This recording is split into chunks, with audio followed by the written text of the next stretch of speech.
بسم اللہ الرحمن الرحیم۔ پارہ 29 سورۃ المزمل۔ یہ سورت اللہ کے نبی صلی اللہ علیہ وسلم کے آغاز وحی میں نازل ہونے والی سورتوں میں سے ہے۔ اصل میں یہاں اللہ تعالیٰ ہمیں بتا رہا ہے کہ جب دین میں نئے آؤ تو دین کو کیسے اخذ کرو۔ آیت نمبر 4 سے پتہ چلتا ہے کہ جب بندہ تہجد کے لیے اٹھے تو قرآن کو آہستہ آہستہ پڑھے۔ ایسا کیوں؟ تاکہ مفہوم پر بھی دھیان دیا جا سکے اور غور کیا جا سکے، اور اس سے فائدہ یہ ہوتا ہے کہ بات سمجھ میں آ جاتی ہے۔ رسول اللہ صلی اللہ علیہ وسلم نے فرمایا، لوگوں میں سے قرات کے لحاظ سے بہترین وہ ہے جو قرآن پڑھے تو نظر آئے کہ اللہ سے ڈرتا ہے۔ پھر اسی طرح آیت نمبر 5 میں اللہ تعالیٰ قرآن کو بھاری فرمان فرما رہے ہیں۔ ویسے تو قرآن اللہ کی رحمت ہے، اس میں کچھ باتیں ایسی بھی ہیں جو دوسروں کو بتانا بڑی مشکل ہوتی ہیں، لوگ آسانی سے قبول نہیں کرتے، تو یہ قول ثقیل ہے۔ اور آخری آیات سے پتہ چلتا ہے کہ تہجد میں جو سب سے بہترین چیز ہے وہ قرآن پاک کا زیادہ پڑھنا ہے۔ اور پھر اللہ تعالیٰ قرض حسنہ کی بات کرتا ہے۔ ایک ہوتا ہے صدقہ خیرات جو فقراء اور مساکین کو دیا جاتا ہے، اور ایک ہے قرض حسنہ جو خیر و بھلائی اور دین کے کاموں کے لیے استعمال ہوتا ہے۔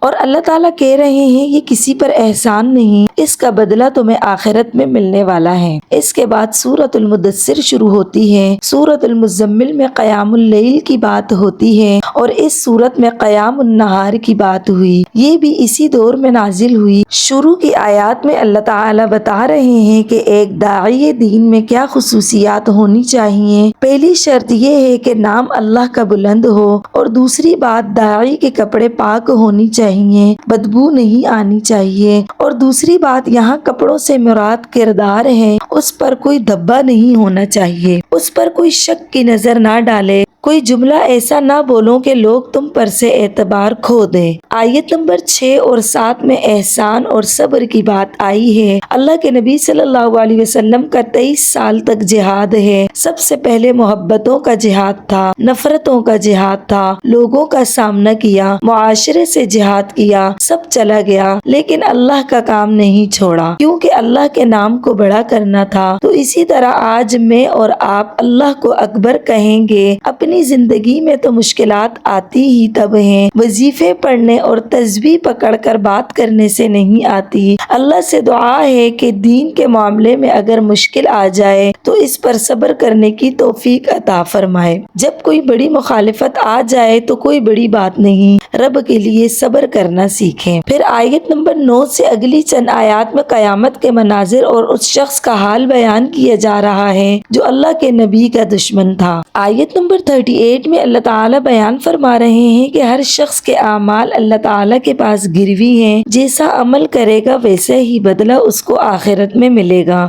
اور ہم سب کے لیے عمل کی بات ہے۔ آیت 42 سے 49 میں اگر اسلام کو کوئی جھٹلائے، آپ کے پڑھنے پڑھانے کو جھٹلائے، تو فوراً اللہ سے دعا کریں کہ اے اللہ تو اس کا دل کھول دے، مانے گا نہیں جب تک اللہ دل میں نہ ڈال دے۔ انشاءاللہ آپ دیکھیں گے جتنا ان چیزوں کو سامنے رکھتے جائیں گے اتنا ہی آپ کی دعوت کے اندر زور پیدا ہوتا جائے گا۔ اس صورت میں ہمیں تبلیغ کا ایک جو انداز مل رہا ہے وہ یہ کہ ایک خاص حد تک بات کرنے کے بعد پھر جانے دو، سوچنے دو اور شعور کو بیدار کرو، ایسی بات کرو کہ جس سے یہ خود ہی سوچنے لگ جائیں۔ اس کے بعد سورۃ القیامہ ہے۔ اس میں قیامت کے کچھ مناظر بیان کیے گئے ہیں، اور یہاں اب دنیا کی محبت کم کی جائے گی۔ دعوت میں یہ بھی چیز بہت قابل غور ہے کہ دلوں سے دنیا کی محبت کم کی جائے، جس کی وجہ سے وہ دین کی طرف نہیں آتے کہ تم نے غلط کام کیا ہے۔ اس صورت میں اللہ تعالیٰ آیت نمبر 1 میں ملامت والے نفس کی قسم دلا کر یاد دلا رہے ہیں کہ دیکھو قیامت آنے والی ہے۔